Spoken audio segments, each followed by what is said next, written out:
PopXcast, where science fiction meets pop culture. We're the podcast that covers everything pop culture and beyond the multiverse. Are you ready to get your geek on? Crank up the DeLorean, warm up the proton packs, toss a coin to your Witcher, and deep dive into your favorite plate of chimichangas. This is PopXcast.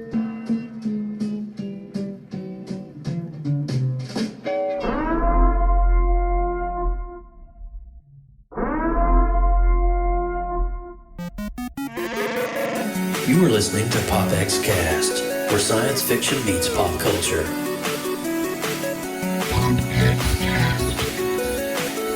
Here we go! PopXcast. I was born in it, molded by it. PopXcast.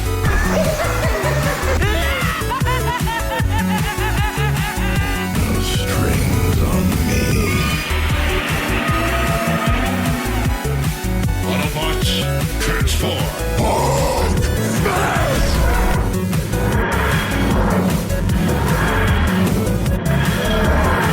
I'm Batman. By the power of Grayskull. PopXcast. We're doomed. Goal here at Tyrell. More human than human is our motto.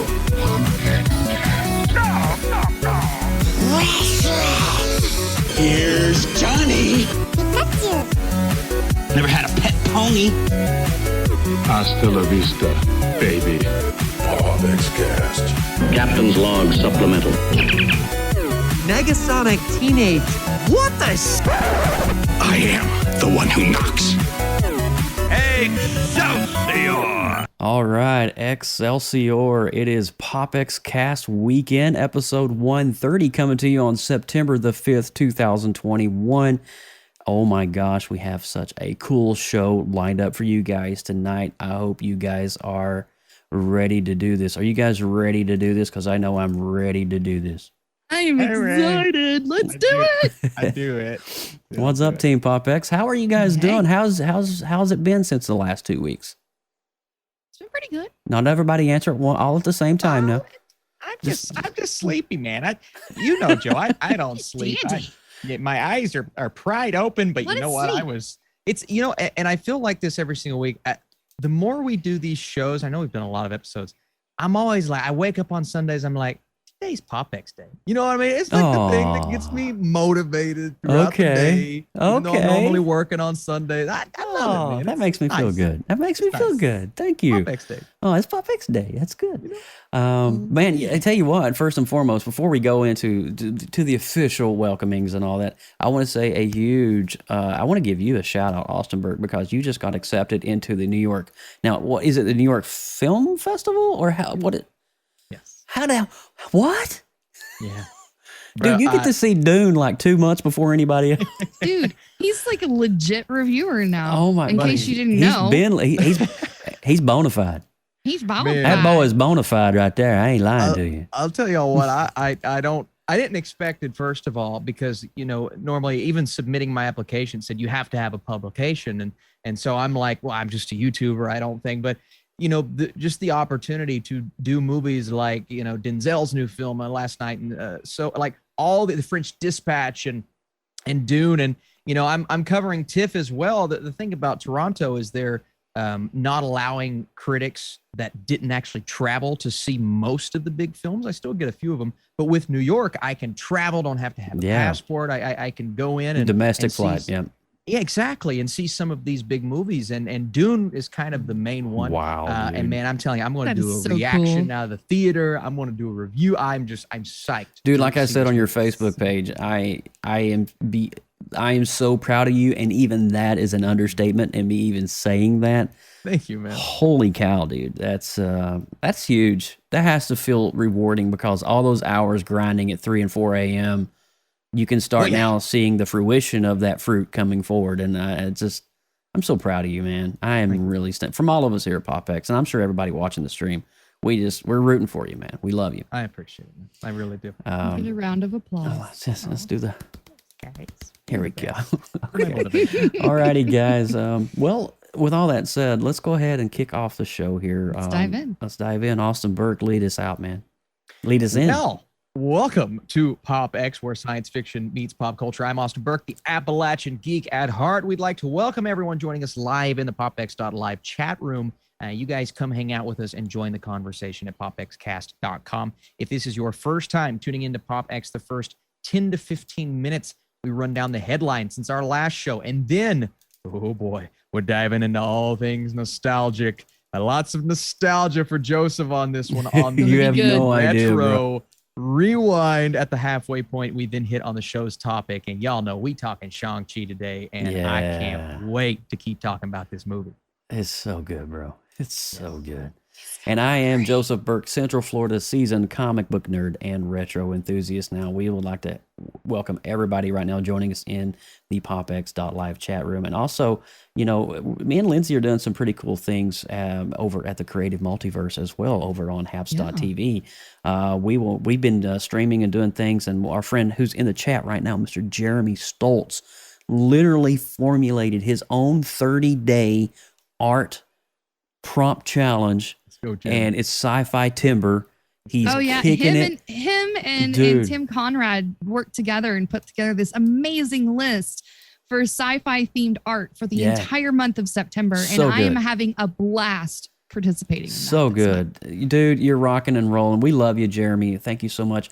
But if you want to see some more of this great art and what these guys are doing and what we're doing together collectively as a group, be sure to join us over on Haps.tv. You can check out our schedules. Just click on our profiles and you see when we go live next.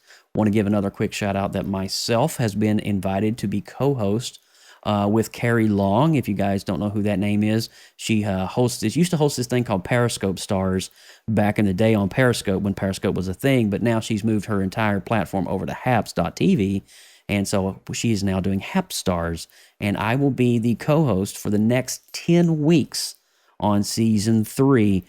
So we'll be doing nonstop every Thursday night, a brand new show, and I will be helping. Such a good show. She has such a good list of talent that she rounds up with her magical powers, and it's such a really good thing to watch and be a part of. Absolutely. So join us there, and thank you so much for being a part of the Creative Multiverse. Absolutely. Well, I'm Lindsay Badger. Hi, Lindsay Badger. Your favorite geeky okie. You guys know who I am. Make sure if you missed last episode, number 129, the boys here, and I was here along for the ride, reviewed Free Guy, and we discussed the Retro Rewind, The Last Starfighter. If you missed that, make sure you go over to our website, PopXcast.com, to catch that replay and all the other great past shows from the PopX Collective Archive.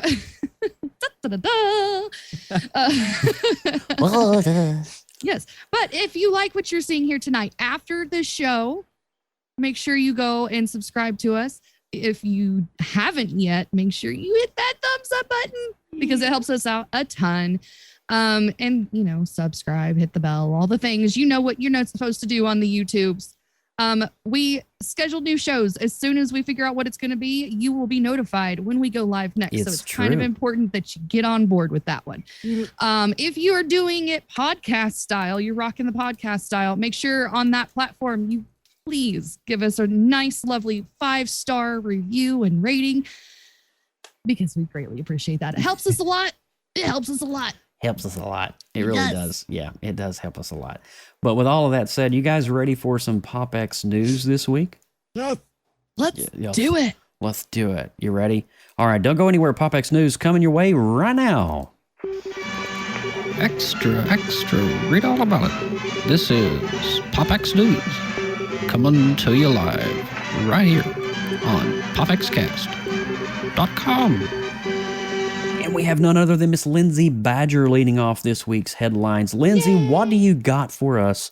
All right, first up tonight, we have Marvel's What If on Disney Plus brings the fun of Marvel Comics' fan favorite comic book series, exploring alternate takes on the classic Marvel stories. to the wider MCU audience, which I've thoroughly been enjoying thus far.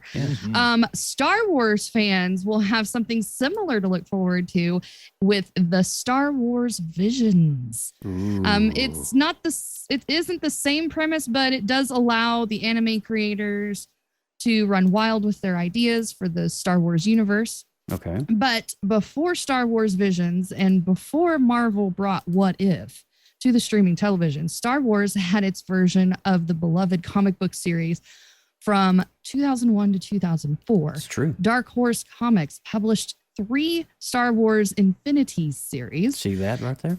Each based on one of the films in the original Star Wars trilogy. So good. The series imagined what could have happened if those film stories had gone a little differently. It's true. That's cool, though. It's like an alternate version. Yeah, it's cool. Like, what would have happened if the Empire did win? I mean, it's really cool. It's like all three of these. It's going to be in anime style. It's going to be an anime style, and it's going to be different. Star Wars in a I've manga. I've never seen Star Wars in manga style. I have never either, and Let's go. I love the fact. Here's what I'm enjoying about this whole collaboration with Disney Plus. Disney Plus has literally opened up the Pandora's box on the possibilities of things that could be. What If was just the tip. Well, actually, if you go back, WandaVision was just the tip of the iceberg of what could be. Now they're getting into the Lucasfilm collective archive, and they're starting to expand on those properties and IPs. Yeah, I was just thinking with it. Well, I mean, I go back to Mandalorian, I believe, was the huge launching series. It was the launching series. My God, it's amazing. It's Mandalorian. Mando's so good. It's ridiculous how good that show is. I also want to say, I really hope people that are watching, they're fans of this, obviously, especially What If, are actually watching, because I felt a bit of a disconnect. Some people aren't watching it because it's animated, and I've seen examples of that online. But if what I'm hearing is true from people in the industry, you might want to watch What If before we go into Doctor Strange. I would agree with that. You might want to watch it. I've heard that. You're not the only person to say that. And Feige does everything with a purpose. He doesn't do it frivolously. There is a plan. Even though nobody may know what that plan is yet. I even had I won't say who it was, but I had a direct message recently kind of spelling some things out for me in the future of the MCU. Yeah, What If is going to play very, very heavily into the future of the multiverse. I also kind of know the confirmed mutant in Multiverse of Madness, but we won't get into that. But yeah, if you guys aren't watching What If, especially the first 4 episodes we've seen, something you gotta watch. All right. So my hypothesis is that the Doctor Strange that we saw in the trailer is not the Doctor Strange that we know. That would be Joe's ongoing hypothesis, but I kind of feel he kind of had this. Burke is and not allowed to confirm or deny he's said turning. Information. He's turning. He's turning. There he goes. He's gone. So yeah, we'll see. He's over there. Enjoy your pop vinyl collection. Just here he is, Doctor Strange Supreme from the most recent episode. Supreme. Maybe seeing that guy again. All right, let's. Okay. I'm so excited to see all the versions of Doctor Strange. That's so good. Me too. All right, Austin Burke, what do you have for us here? Well, we've got some little Jungle Cruise news. So Dwayne Johnson teased big news coming for the Jungle Cruise sequel. Fans are very excited, and a sequel to this Disney movie has been officially announced. It was 2 days after that tease. The movie is expected to see the return of Johnson as well as Emily Blunt and director Wam Colette-Serra, I believe is how you pronounce that, who is also helming Johnson's upcoming DC movie Black Adam. While Jungle Cruise's critic score on Rotten Tomatoes ended up being mediocre 62%, I personally think it's a little bit better than that. Johnson recently celebrated the film's audience score 92%, which is the best of his career. During its opening weekend, Jungle Cruise grossed $90 million worldwide, and Johnson instantly teased that a sequel could be in the works. Wow. Now that the news has become official, Johnson has taken to Instagram to celebrate. So my question for you all, did you like the first Jungle Cruise? How'd you feel? Did you get a chance to see it? I did not get a chance to see it. I know. I skipped it. I wasn't even really interested in it, honestly. I wasn't either. I thought it was.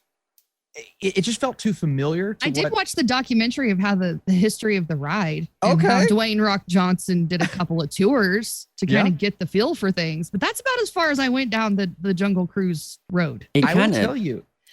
I was just going to say it's kind of hard for me because you remember when Disney created the Haunted Mansion with Eddie Murphy back in the day? That wasn't good. It wasn't. That was not a good adaptation of a very classic ride into a cinema. Don't insult and my so childhood. I don't want to say it left a bad taste in my mouth. Sure. But yes. I will see Jungle Cruise when it's on free for Disney Plus viewers. When I don't have to pay for non-premiere access. No, I'm so bad to say that too.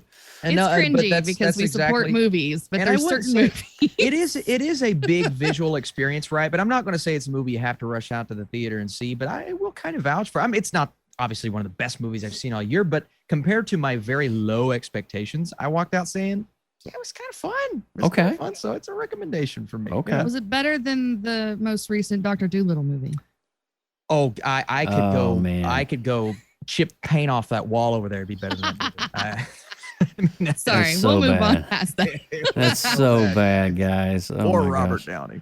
Poor RDJ. He's trying. He got his check. He's happy. He's happy on his farm. I need a check for watching that. Anyway, let's move on to some other news here. We have Renegade Studios has officially launched its G.I. Joe role-playing game. Now, the new role-playing game gives players the tools to create their own unique G.I. Joe character by choosing the military origin, personal traits, and role within the G.I. Joe organization, quote unquote.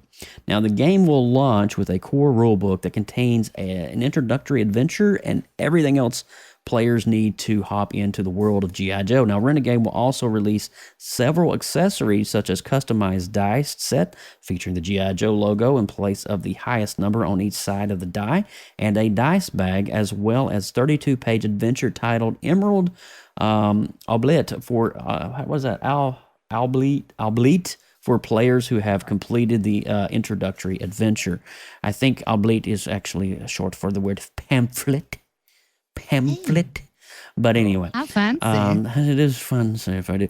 But it's interesting though. With your pinky out. It's cool though. You know what I'm seeing though? I'm seeing this really huge trend of role playing games coming back. The board games.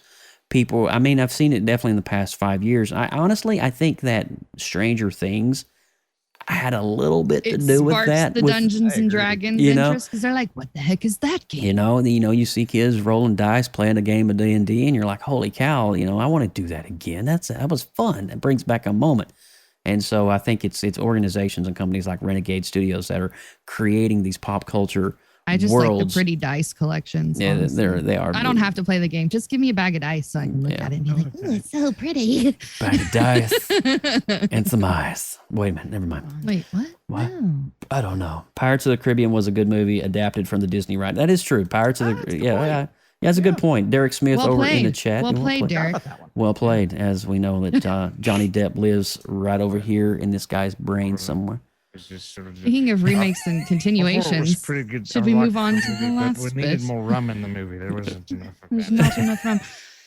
Oh my gosh. That's unfortunate. All the rum is gone. It's very unfortunate.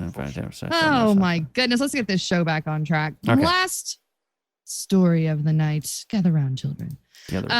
Earlier this week, a tweet from the official Ghostbusters Afterlife confirmed the movie will still be hitting theaters in November. However, it appears the upcoming movie will have a slight date change. Again, blah. The long-awaited film has been delayed multiple times due to the pandemic, but the latest switch isn't too big of a change. The film has moved from November 11th to November 19th, taking the spot of Top Gun Maverick, which was just delayed again until 2022. As the pandemic continues to cause release date changes, some movies are sticking to their release schedule, while others are currently up in the air. There are also some movies that are waiting to see the results of the releases that come before. Things seem to be steady for a while, but as movies continue to underperform, the remainder of 2021 could lead to more release changes. For now, it appears Ghostbusters Afterlife will be coming out this year. So a week later, roughly, It's weeks not later. too bad, but It's not bad. my gosh, it's you're Can we hearing just this. have it already? I mean, you're hearing this more and more though. These movie studios are scrambling for these key dates on releasing the film because they don't want their properties to overlap. Point and example is definitely Sony Pictures with Morbius and Venom. Carnage. These films have been delayed several times, and finally, I do believe in October we're getting Venom. Too, and so, but Morbius has been delayed until March, I believe, or is it February? I don't even know anymore. It's somewhere in that neck of the woods. So I'm just like, okay, but yeah, you can definitely tell how last year has truly rocked the world of Hollywood, and it's just they're trying to want to get these movies out definitely before the change of the year and before the Christmas season. And they're trying to scramble on which dates are the best because they don't want other movies that they're releasing to come out on this date. I get it, but it is kind of a little bit of a conundrum as well. Austin, what's your thoughts on just how the whole industry is switched up? Well, my big fear right now is I'm looking at a couple movies. I'm looking at Eternals and Spider-Man, and essentially they were waiting on Shang-Chi, the results for this weekend's box. Have you guys seen the numbers? I have not. No, I have not. I was relying on you, actually. I know that I had a lot of people breathing on me during the movie. Yeah. So it didn't hurt that bad. I will say the expectations were that Shang-Chi would make in the $50-ish million range opening weekend, which would put it, below Black Widow. Black Widow did great for releasing on Disney Plus, but she's an established character in the MCU, right? She was also the first huge movie out of a pandemic that people were craving to get back into the theater. So a lot of circumstances went into that $80 million weekend. So I saw Shang-Chi and I said, man, it'll be lucky if it hits 60. We are staring down, and this is just the 3 days. So it's Labor Day. We count the 4 day. 3 day, $71 million in the United States. 4 day, possibly Domestic. 82 to 85. Shang-Chi just blew away everyone's expectations, right? Wow. So this is a huge win. I believe it's the all-time Labor Day weekend record. Now, not a lot of movies released on Labor Day, whatever, but this is big. And that's just domestic, right? International numbers, we're still waiting on that. Definitely over like 120, 130. That's huge. That's huge. So that is huge. This is not only a big win for Marvel, it's a big win for the box office, man. And what a movie to do it in Shang-Chi. I'm so happy it did that well. Wow. Shattered expectations. That is so good. And I was sitting here watching, and we're going to get into this here in just really briefly after the retro rewind, but it was so refreshing. It was like how Wakanda kind of introduced us to the African culture and those nuances. It was like the Chinese version of that, the culture with the dragons and the mysticism and the magic. I loved it, and so we're going to talk about that though. I'm not gonna go down that rabbit hole just yet, but definitely I'm excited to see Ghostbusters either way. I will say this much because I am part of a Ghostbusters inside fan club, if you will, and look at your local grocery store. There will be some exclusive Ghostbusters cereal hitting the market in about 2 or 3 weeks. It'll be in a collector's box, I do believe, with the logo on front and the little ghosties as marshmallows. And also, too, if I am not mistaken, Ecto Cooler is returning in October. And you could see it possibly on store shelves as soon as, 2 weeks from now, as a matter of fact. Yes. So as the movie gets closer to November, you're going to see these products come out. Ecto Cooler, if you have no idea what it is, I don't know what rock you've been under. I don't know when you were born. It is a part of my childhood, and I will be stockpiling it for probably about $300 worth of it. Speaking of stockpiling and cereal, the Monster cereals are out and back this year. They are. You've got Boo Berry and Frankenberry and Count Chocula. Do they ever do Yummy Mummy again? I have not seen Yummy Mummy. I only saw the 3. See, Yummy Mummy was great because it was like Fruity Pebbles of the monster world. Yeah. It was so good, and they just stopped making it. There was also a werewolf one. It's cool about it. On the back, they kind of have a little bit of an origin story where it's like they made the band, and then they show the dance steps of correct me if Monster I'm Mash. wrong, Lindsay. Isn't the box art the old school It's retro. vintage? Yeah, it's that's throwback. what I thought. It's totally throwback. The front and the back has all So sorts of excited good for that. stuff. I don't care one bit to eat that sugary goodness. I don't care. I'll just let my kids eat it, and I'll keep the box and do something cool with it. I don't know. Exactly. I'm gonna probably keep them. I'm gonna definitely buy Blueberry and Frankenberry when I can get it. Here in Florida, we don't have it yet, so. I don't know if you guys saw it. John mentioned something in the chat. You know, after Ghostbusters Afterlife screened at CinemaCon, and the reactions were really, really great. I saw that on comicbook.com. Like, yeah, they were like, really great. Fans were like, wow. Yeah. Yeah. But the big words I was getting was the continuity. Yeah. Like right where number 2 ended, number 3 picks up. I love it. It's just like, I'm like, what? This is amazing. Finally, the sequel that we've all been wanting. But with all that said, you guys are ready for some Batman 1989 on Retro Rewind this week? Let's do it. All righty. You guys don't go nowhere. You know what time it is. You know where we're going. You know what's happening. Ladies and gentlemen, boys and girls. To the it's Batcave. Retro Rewind. Retro Rewind. Retro Rewind. Retro Rewind. The Retro Rewind. And, I chose this movie particularly because Mr. Michael Keaton has been in the news quite a bit lately. And he is reprising not only his role as Bruce Wayne from the Burton verse, but there's talks that, well, obviously he's coming back in Spider-Man. We're going to be seeing him. But there's also talks of Beetlejuice 2. And so Keaton is literally in his prime right now. I mean, we thought he was in his prime in the 80s. Third prime? Dude, I'm telling you. Has he stopped his prime yet? He's not hit Optimus Prime yet. Once he hits that prime, I think we'll be good to go. Oh boy. They'll remake those movies again. Oh my gosh. Do that series justice. I just know it. I'm gonna lead the discussion on this one this week, if that's okay, because please do. I want to tell you, so I imagine little Joe, probably 10-year-old Joe, 1989 comes out, this is just one of those movies. My mom, I remember her taking me to see this, and I believe it came out in May 1989. It was just, or was it July? I believe it was July. I can't remember. But anyway, it doesn't matter. And I just have so many fond memories 19th. Because my mom, I got the video game for the Sega Genesis. I had the Batman shirt that matched everything. I had the soundtrack. I went out and bought the Prince soundtrack as well, because there's 2 soundtracks to this. You got Danny Elfman's, then you got Prince's soundtrack, which was also in there as well. And I had this on VHS. I would come home from school and I already have it pre-rewound. That way when I get home, I can just hit play and watch it till dinner time. I would wear this video VHS tape out.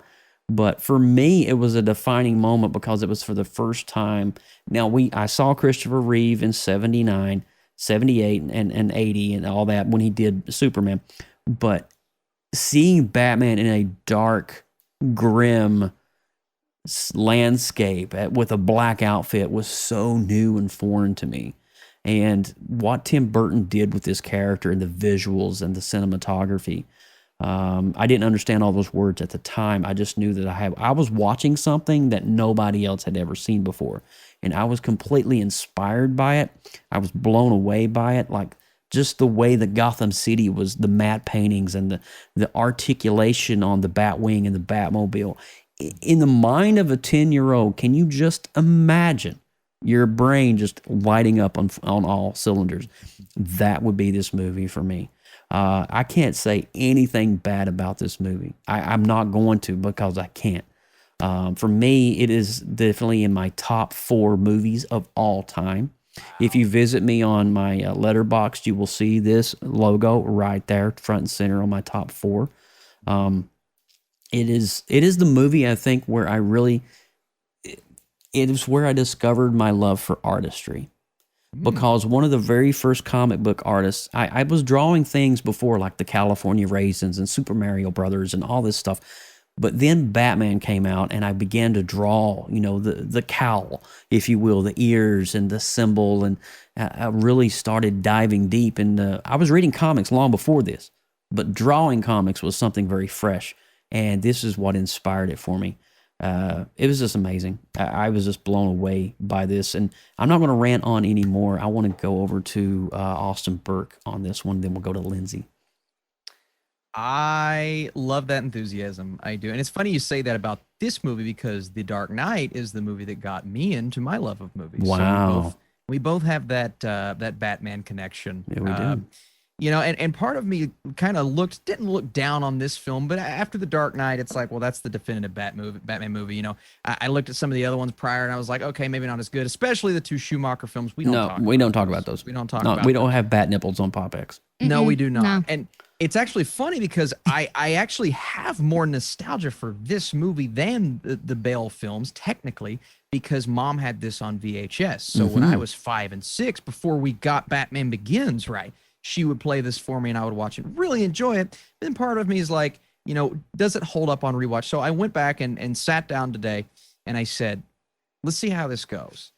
And let me tell you, I knew I liked Batman. I didn't really know I loved Batman. This movie does, I mean, indeed, and I'm even upping my score. I had it at 3.5 stars on Letterboxd. I'm upping that to a 4 now. I didn't know that there was this much joy that comes from watching this film, and I watched it through the eyes of someone like Joe that's watching it for the first time. Right, seeing all of these great Batman references and the way that Tim Burton and Tim Burton now is not on the level that he was at this point, but at this point, right, we're cranking out Beetlejuice and all these classic films, and this movie, man, it's got so much just oomph packed into it. It's like every scene, Jack Nicholson eats every moment. I mean, he just eats as Joker, man. Yeah, down to the articulation of the laugh. And Michael Keaton, I mean, now we know him as Batman. I know him as Batman, but apparently at the time, people didn't think he could do it. They didn't think he could pull it off. And while maybe he looks a little silly when you get the close-up shots in the cowl, I think for the most part, he embodies Batman. That's why I'm psyched out of my mind to see him back. But he really does. He embodies Batman in this movie, and he has the cool factor as Bruce Wayne. We believe it when, we get the shot of the guy coming in with the swords and Batman just kicks him to the ground. And I'm like, I buy it. I completely buy it. And then even the Prince soundtrack, I'm thinking to myself, this doesn't work. Part of me remember, does this work with Batman? It works. It works. Because it works so well in the Joker scenes and you get that parade at the end. But then you start thinking about, I mean, this is He stole my balloons. Man, this guy's killing everybody with this gas. It's horrifying. And what's his name's running around with the gas mask on trying to take people out, and Vicky Vale's just rolling up the window like, I'm loving it, man. I was eating this up.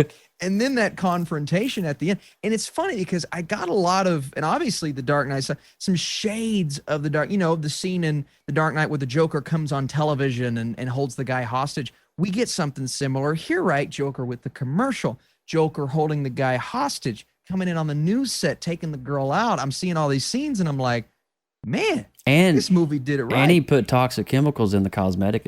Yes. And he's killing people. He's killing people randomly. He's completely on a tirade. I didn't remember how much of a murderer this Joker was, because I just think of Jack Nicholson. He's savage, bro.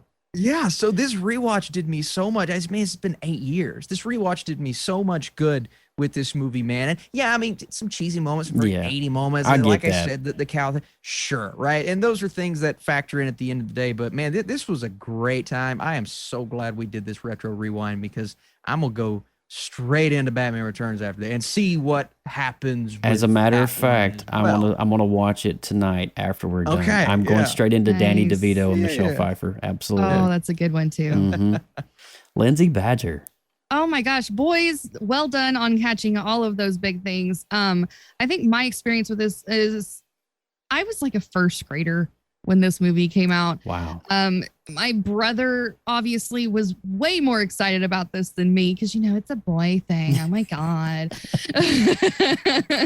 Oh my gosh. So, you just kind of like the gender roles that are totally forced upon you really was not my thing. But I was forced to sit in that same living room and watch this movie a gajillion times until the VH tape almost broke too.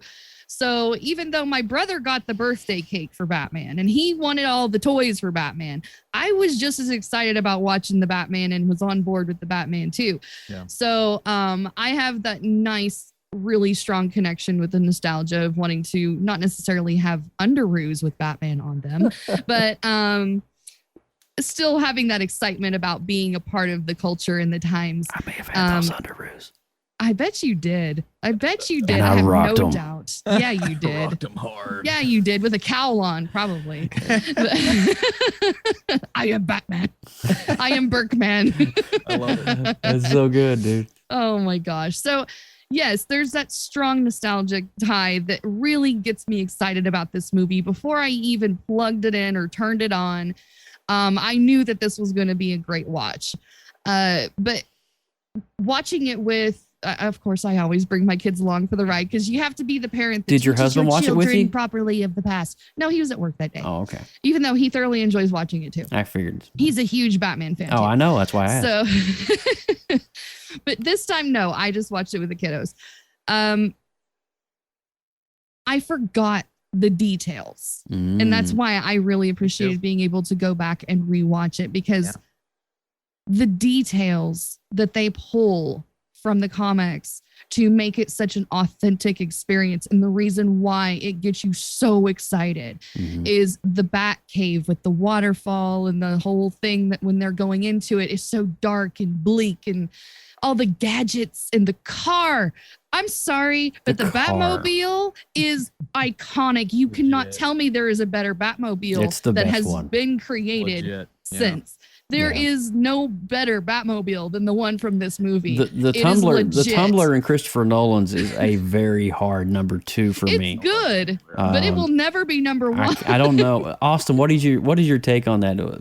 Nolan or Burton Batmobile? They're both so distinctly. I think this one is your more classic Batman style, and it good. molded Batman the animated series and the look to that Batmobile too. So this may take it, but the Tumbler's great as well. And I think that the suit has been designed to be that smooth molded thing, and the car mimics that personality. So it kind of pairs them together really nicely. Sleek. Where the Tumbler was more of like the tactical, grungier, rougher around the edges. Military his style. Suit, more militaristic.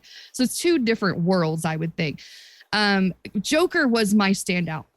Honestly, I was cheering more for Joker in this movie than I was Batman. And I felt a little guilty, but not at all, because Jack Nicholson nailed it. He slayed this role so hard that I wanted to just have a full movie that was just him wreaking havoc in the world. Well, whenever you're rooting for the bad guy, it stinks too, Lindsay. You bring up a great point. It's like people don't talk about Jack because Heath Ledger, he is the gold standard, right? He's fantastic. He did a great role, but he was in a different stylized storytelling, and he nailed that too perfectly. I am Joaquin, a huge Heath Ledger fan.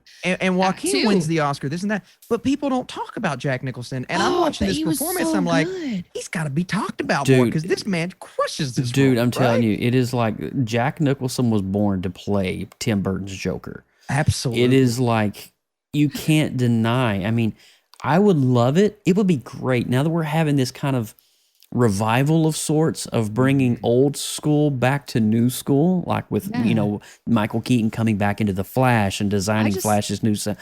What if I'm not saying what if Jack Nicholson got in the makeup again? I was thinking that on the I would love that. That would be fantastic. I don't know how he would survive a 1,000-foot drop off of a cathedral tower, but I love how they presented the origin stories. I mean, we got the Batman Pearl mom murder thing, which, I mean, at that time, it was like the only time they did that. So you can't give it hell. But they also did the Joker origin story and wove both of those in there seamlessly. So you didn't feel like it was being dragged out, and it was fast enough to get the concept, but we didn't dwell. Yep. So that we could move on with the actual present day story, which was really nice. I love the color palette that goes to the full credit of the director and his stylizing, and also the Danny Elfman and all of the. I was just getting ready to bring in that package, the music and the visuals always nail it every single time they come together. I 100% love it. Lindsay, I'm so glad you brought up Danny Elfman because this movie has the touch and the thumbprint of Burton. Yes. But the sensory of Danny Elfman. Yes. I mean, from the moment you see that logo and the opening credits, and you hear that, da da da na na na, you're just like swells and then open. Yeah. it's just so good. It doesn't matter where you are in the world, you hear those opening notes, you know exactly what song it is. Exactly. So what I want to do really quick though is I want to discuss the cultural ramifications of how this film has affected pop culture. Okay. Everybody, how many times have you went to a con or you've seen a con, somebody dress up as that Batman? Mm-hmm. Yeah. How many times have you went to a con and you've seen a photo op with that Batmobile on display? And that logo. That logo Mark is so simple, but it is like permanently ingrained in that time and still to this day extremely relevant. Here's what I'm talking about with the cultural impact. In 1986, Frank Miller wrote The Dark Knight and forever retold how we would see Batman from that point forward.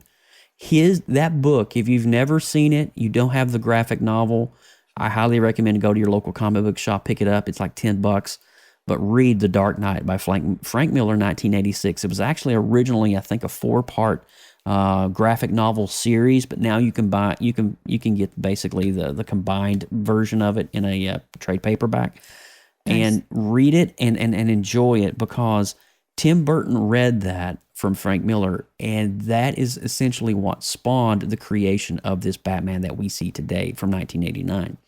And the cultural impact of that was because a comic book was written that changed the way that Batman would forever be changed from campy, cheesy detective to serious, dark, gothic, gritty detective. And it literally paved the trajectory for Christopher Nolan's Batman and the upcoming The Batman that's going to be releasing, I believe, in 2022, if I'm not mistaken. And so it is literally, I mean, look, we haven't even talked about the Rocksteady games yet, too. You know, Batman Arkham Asylum. All of them have been adapted to some way from 1989's Batman or Christopher Nolan's Batman. And they're just iconic. And guess what? One of the greatest animated series ever to grace the TV, Batman the Animated Series, was a direct spawn and spinoff. Even the music and the intro of that cartoon was Danny Elfman-esque.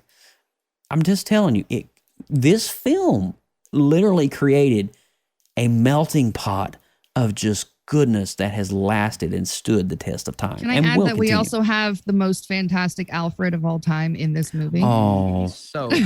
Oh my gosh. It's really hard to rise up to that bar of expectation for any other person that plays that role, because he did such a good job. He did. No, you're absolutely right. He's got such a general cadence about him, and it's Master Wayne. And it's just, I could just hear him. I mean, you know, he passed away about 10 years ago, shortly after the making of the 4th film and the Schumacher one. But anyway, you guys ready to score this film and move on to Shang-Chi? Let's do it. I don't want to run out of time. Oh, we're not. I'm going to go. We can talk all night about this movie. I am going to reverse. Now, this is me. This is probably the highest score I've ever scored anything. I'm reversing Batman 1989, and I'm going with a 9.8. What? Yeah, I love Nice. it. I'm going with a 9.8 because this film for me is just, I love it. I love it. Lindsay Badger. I'm 94. Nice. 9.4. Nice. Yes, it's amazing. Nice. I really don't have a lot to pick at it. I mean, other than just, you know, time references that didn't necessarily stand the test of time. That's just nitpicky crap. It's a fantastic movie. 9.4, dude. Austin Burke. 94. I feel like I'm being the harsh one here. I am going to go an 80. I'm going to go an 80%. That's fair. That's not bad. Great. No, that's a great good. score. Yeah. That's a great score. But yeah, I just, you said a melting pot, Joe. I also noticed the little intricacies of pulling in the 66 Batman. Not that it went full cheese, but just some of those moments like that don't feel as dark as Nolan went. But I like that. It's like what all the things that make Batman. But that was Tim great. Burton, though. You know, he kind of he has that all vibe the things anyway. that make Batman great is in this movie. So it brings in the old, ushers in the new. Yes. It's really cool. It's really cool. It So a is. solid 8 for me. Just rest in peace, Bob. Well, You did a listen, good guys, whatever your score is, please let us know in the chat. Drop it over in the chat. I want to see what you guys thought of Batman 1989. And with that said, are you guys ready to transition to Shang-Chi? Let's go. All right, let's do it. I'm going to roll the spoiler alert now. If you've not watched Shang-Chi, you've not been to the cinema, please hit that pause button. I don't want to spoil anything of this movie for you. We're going to be talking spoilers, so don't do it. All right, beyond this point, you have been warned. Danger. You are about to enter a PopX spoiler alert. Beyond this point, there is no return. You have been warned. Austin Burke, I'm going to go immediately to you on this one, dude. Give me your thoughts on Shang-Chi. So I was nervous for this movie. I was very nervous. Because I don't think the trailers sold this movie for what it actually is, right? And what it is a kick a good time. But what we got from the trailers, a little bit too heavy on certain things that weigh some of these Marvel movies down. Yeah. And I liked Black Widow. I thought Black Widow was good. But Black Widow started to go a bit too heavy on certain things, a mix of elements that often don't make Marvel movies the top tier Marvel movies. And I'm not going to sit here and say Shang-Chi is like top 5 Marvel movie. You're competing against some of the all-time greatest comic book movies here. But what Shang-Chi is able to do is stand out as one of the best, and I mean absolute best, origin stories in the MCU, solo films in the MCU, and a movie that just brings in everything you want to see in a martial arts, crouching tiger, hidden dragon, the classic kung fu movies of old, but modernizes it, gives us a superhero spin. It's the first time, and I can't claim this, I saw it on Twitter, but I agree with it. It's the first time I've watched a movie and said to myself, I think Dragon Ball Z could work in live action. And if you want to know how to do it, you pay attention to these fight scenes. In Oh this my movie. God, somebody please make that happen. That would be amazing. Because remember, they tried it, but it was completely botched. But now that I've seen Shang-Chi and I watched this third act and the dragon fights and that battle between the Mandarin and his son, I'm saying, yeah, we could do it. Yeah, we could do it. Just hire Destin Daniel Cretton as your director, hire these stunt choreographers, and give me some of this, right? And I'm not going to sit here and act like the mesh of everything is perfect, right? I do think maybe Awkwafina's jokes didn't land every single time. And again, with the Marvel making the third act really, really big, sometimes a bit too big. Sometimes I think the third act held a bit too much for its own good. You got Katie firing the bow. She only had 30 minutes to train and become a really good archer. Some things didn't work, right? But at the end of the day, when I look at this movie and what works and what stands out, I can sit back and say, I had no clue this would be this good. And Madison and I both walked out of our screening, and it's been weeks. I need to go see it again. We both walked out of our screening going, that was a nice surprise. And everyone had the same vibe. Wow. And I don't see a lot of people disliking this film. And I don't know how many Marvel movies I've said that about before. So guys, I had a blast with this movie, and Shang-Chi, get this boy in the Avengers as soon as you can, because it's going to be great. I can't wait. I can't either. I want to go to Lindsay Badger. Lindsay, what did you think of Shang-Chi? I'm going to echo a little bit of what Austin just said. It caught me by surprise. I am not a huge fan of the Crouching Tiger, Hidden Dragon, Kung Fu, the over-exaggerated choreography that's more fantasy than reality. That stuff just bores me to tears. And so I was concerned because I saw some of that in this movie and I was like, oh God, am I good? Is this going to be another not so great thing for me? But I really liked it. Yeah. A lot. And I'm glad they saved those big moments for just certain times and didn't do it the entire movie, because that would have gotten really old. So there's that first, the how the parents got together and met, and their little love story was so sweet and cute that, even the most nastiest, evilest of guys can fall in love, which is really touching. And it has to be with the sweetest human being on the planet, of course. And but she's a total badass too, which was great. And then they come together and they have the kids and they put away all their power for their family. And that just touched me. Yeah. That just brought me that just rocked my world in the theaters. I was like, oh my God, are you serious? And how passionately it was the Mandarin, right? Loved her. Yeah. That he would just like, he would conquer all the planets in the universe if she asked him to, just because he so passionately cared for her. And it was sad that he took that grief of her death and blamed it on the children. And it wasn't that they necessarily did anything. He thought that his son should have done something, which obviously he's like 6 years old. What's they gonna do, right? Yeah. And the only reason why his daughter was shunned was because she visually looked like her mother, and that was the only reason. Yeah. And that culture really kind of is not a huge fan of the females in general, anyways. Yeah. Just historically, they prize the males over the females anyways. So they did kind of nod to that a little bit. Sure. And then more towards the end, whenever that the female uprising of the takeover of the compound, I was like, all right, girl power, but that also terrifies the crap out of me.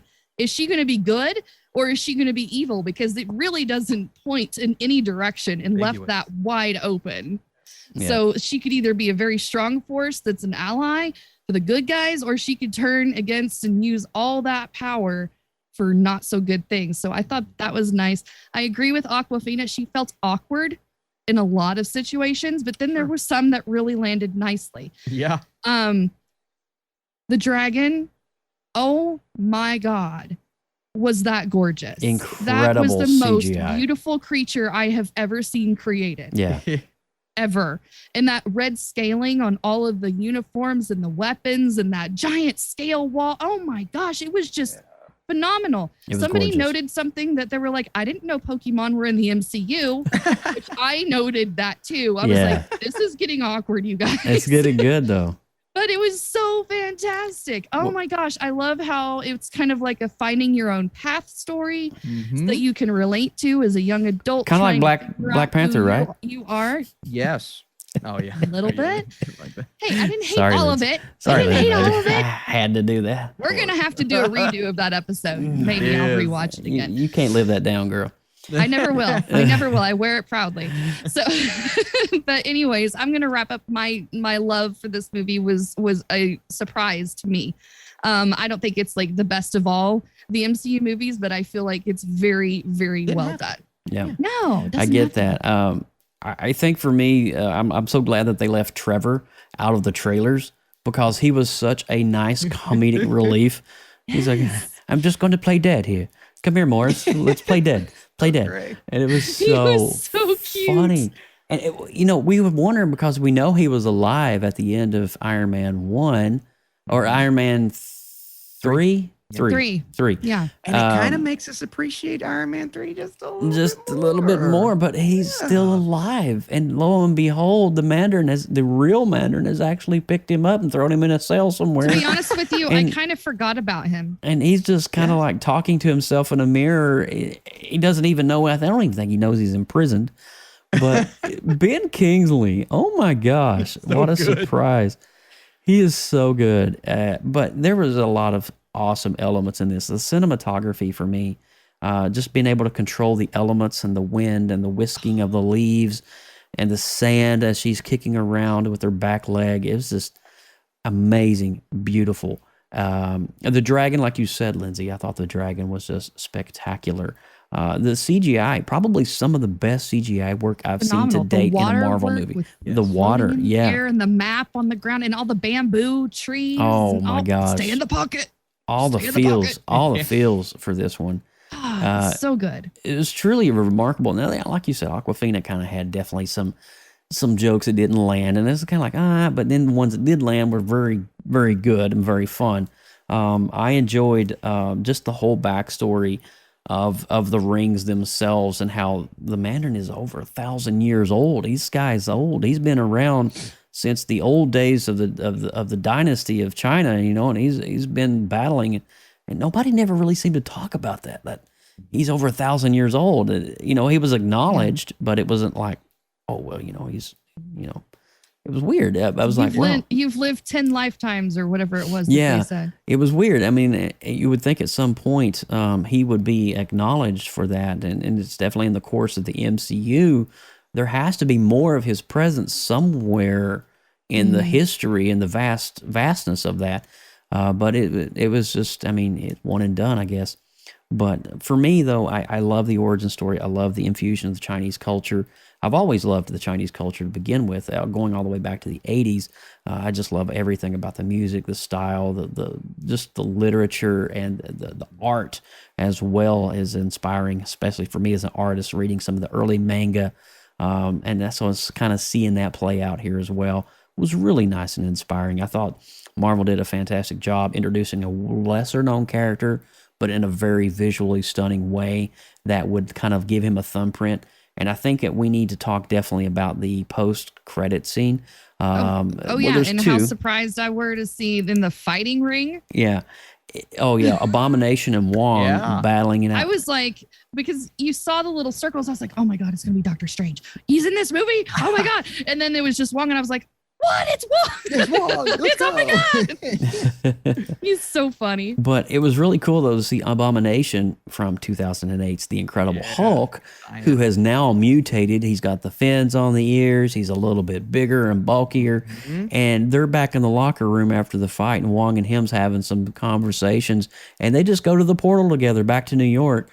So Abomination is back in New York, which is going to lead to more Hulk She-Hulk.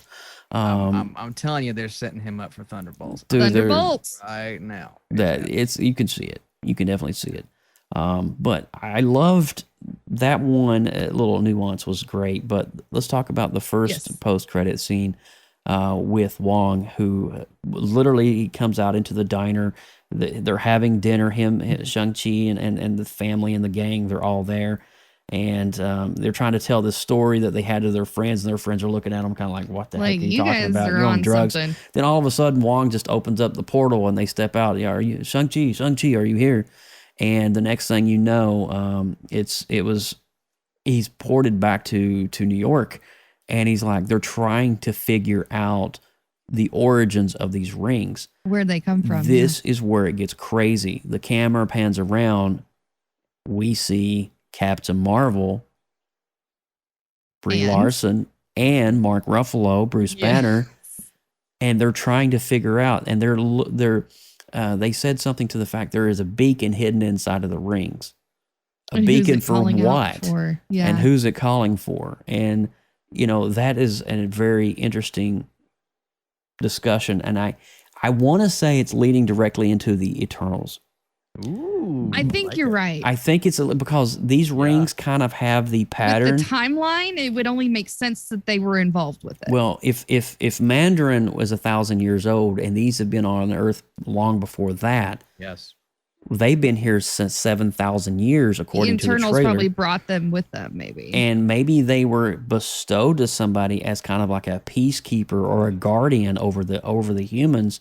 Somewhere along the way, that peacekeeper or guardian was dismantled, came into the hands of a more sinister mind, and used for wrong rather than good. But I think, what are those things called in the trailers in the Eternals? The Deviants? Is that what they call them? Yeah. Maybe those rings were actually meant to destroy the Deviants if they were to come on Earth. Yeah, Think that makes about sense. it. And I was sitting here trying to pick this apart over the weekend because, I have a lot of time to decipher this stuff. So that would be my hypothesis, is that the rings are connected to the Eternals. They were used for that, and they were handed down. And of course, they were handed into some evil doings. And but a beacon, who are they calling to? And isn't there something in the trailers like that the reason that they're being called back to Earth is that there's a beacon or something that they're needing to come back to Earth for? Yes, and I do believe you're onto something, because in the comics, it's this giant dragon-looking species that leaves them, and then, of course, the Mandarin finds them. And I think they're going to do that. I think the perfect way to tie it in is to tie it in with the Eternals. And like you said, Joe, why are they coming back to Earth, and what is calling them? There had to be a disturbance of some sort that they can't interfere with. when it comes to Thanos and all that, because it has to do with the deviant. So I think this has to do with that. If it does indeed connect, it's a beacon of some sort. I also love, so Destin Daniel Creighton, the director, he did Short Term 12, which is a movie, one of my all-time favorite movies from the 2000s, with Brie Larson. So this was his way to reunite with Brie Larson, bringing her in for the post-credits. I think that's great. I think that's awesome. I thought it was great too. And Mark Ruffalo, one of the most smartest minds on Earth in present day, too, also trying to decipher this now that Tony Stark is gone. I just think that they're trying to figure this out. And I do think, well, the next film to come out is The Eternals.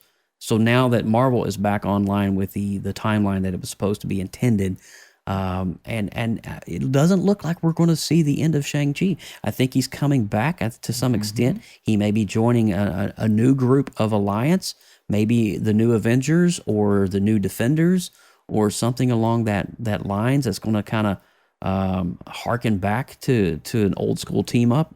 Yes. I don't know. We may even see him on Disney Plus. Who knows? Oh, that'd be awesome. I would love it. Did I miss anything else about Shang-Chi? Is there so there's 2 post-credit scenes. The second one was his sister has now set up the fight ring at the former base. And I mentioned that a little bit earlier. Yeah, it was just what is that going? Where's that going? It definitely is open-ended question on whether that's going to be for good or evil. It didn't surprise me that she went back and continued that because of what she was doing when they met her. Mm-hmm. Interesting. And she already had that giant empire already established. She just moved locations, and now she's turned it into more of a building an army instead of getting money for fights. It's a little weird. Like, what is she? Well, to me, it looks like she's the new leader of the 10 Rings. That's what I got. She's the new Mandarin or whatever you call it. But how can she be? I know the organization was called the 10 Rings, but if Brother has the 10 Rings, I think it's got to be called something else. I think that's just their name, because in Iron Man, they didn't actually have the 10 Rings. But they called themselves the 10 Rings, the group that Obadiah was working with. So I think this is kind of her way of taking the reins. And I find it interesting too, because there was a group of men warriors at the end when they're slowly zooming out, and female warriors, which is something her father didn't allow. So now she's really making it her own. And they looked really fierce, and she did not look like a good guy. So I really got some dark vibes from her, and it would only make sense if Brother is going to be the ultimate good, that she would be brother the against opposite sister. Of that coin. Yes, that just makes sense. It could be brother against sister. They could be setting up Shang-Chi Part 2. It's going to be a battle. Very sinister, but I think that's pretty much the premise of everything that we have. I think we hit the major points. I think we did. The score was great. Definitely complimented the film very well. And I think all in all, it was a fantastic film. With that said, let's go ahead and give our official review. I'm going to start with Austin, then Lindsay, and myself. And I think we have to talk about Tony Leung, too, who plays this version of the Mandarin. Amazing. The Marvel Universe sometimes has a villain problem. Not this movie. Not this one. Villain was spectacular. My score is it's an 82%. It's on the higher end of the Marvel movies. I think it did just a wonderful job with what it tried to do, and I am now a Shang-Chi fan.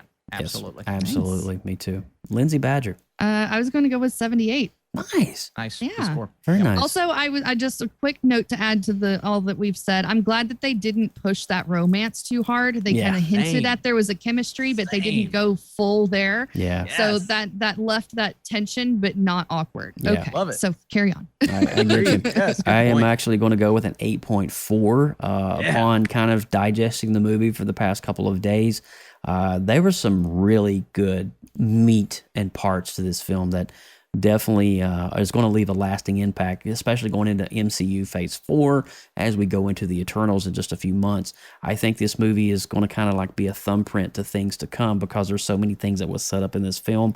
It's going to be one of those pivotal ones that we come back to, Wong getting Shang-Chi to see what the rings are about, and then also the setup of the Mandarin, and then also there's going to be a whole future trajectory. What are the rings? Who brought them here? Where are they from? That's probably going to lead up to some pretty awesome reveals coming up in future films. I know Eternals is at the end of this year. When is the Doctor Strange movie out again? In Multiverse of March. In March, in spring. God, are we not primed and ready for that? We're done, man. Lord have mercy. Bring it. Bring it. John Parfenbarger over in the chat room is give it a 7.9. Nice. That's awesome. Be sure to share your score with us in the chat room. Yeah, 8.9 for Jeremy. Look at that. You guys are just killing it over in the chat. Love it. Thank you guys so much, man. And with that said, we've reached the mark, man. This has been a fun show. When we talk about, I forgot to mention it's Michael Keaton's birthday today. Yeah. Happy birthday, Batman. Yeah, Perfect. our Batman turns, I don't Vulture. know. He's And timeless. I'm not even going to give him an whatever. age. Michael Keaton is Michael Keaton. Eternal. And it's weird that you were talking about that before the show. It's weird that today was the day that we did the Batman Yes. 89 review and his Perfect. birthday. I didn't plan that.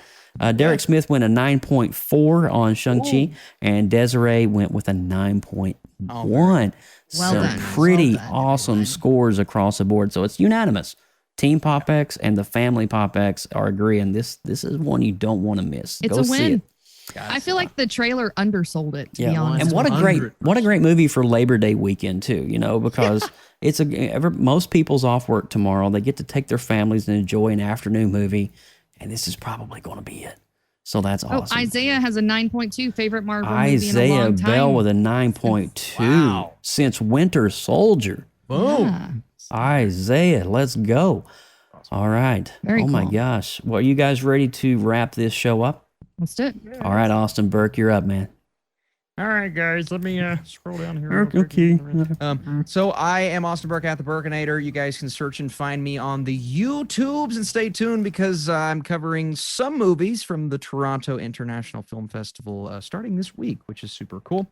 Nice. We are part of the newly formed creative group known as the Creative Multiverse. For more great media content, artwork, and more, find us on Facebook, Twitter, Instagram at the Creative Multiverse. If you are a creative, produce content, or have a talent, we want to see it and would like for you guys to share it with us. And please go do that, guys. That place is so much fun over there.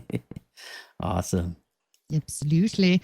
I am Lindsay Badger. You can find me at LR Badger anywhere on the internet, except for art. Then that's Badger Makes. Then you can, Add Badger Makes. all that other places. Yeah. But if you wanted to follow PopXcast everywhere, Facebook, Instagram, Tumblr, Twitter, all the places at PopXcast. And if you want to send us an email, any comments and suggestions are always welcome.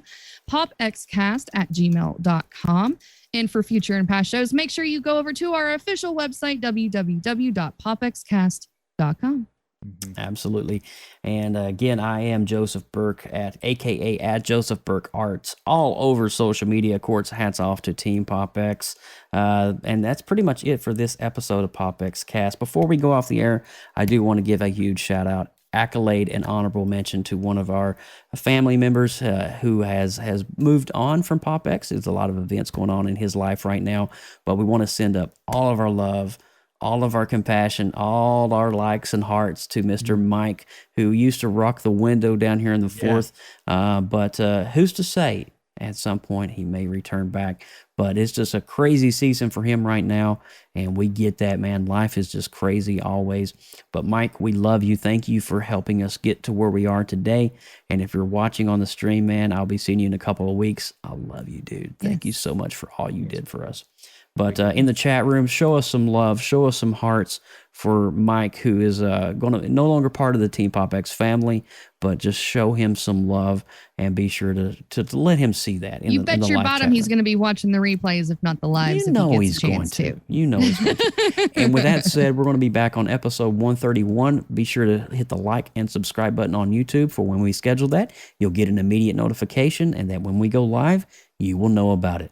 With all that said, guys, thank you so much for listening. Thanks for downloading, and we'll see you next time right here on PopXcast.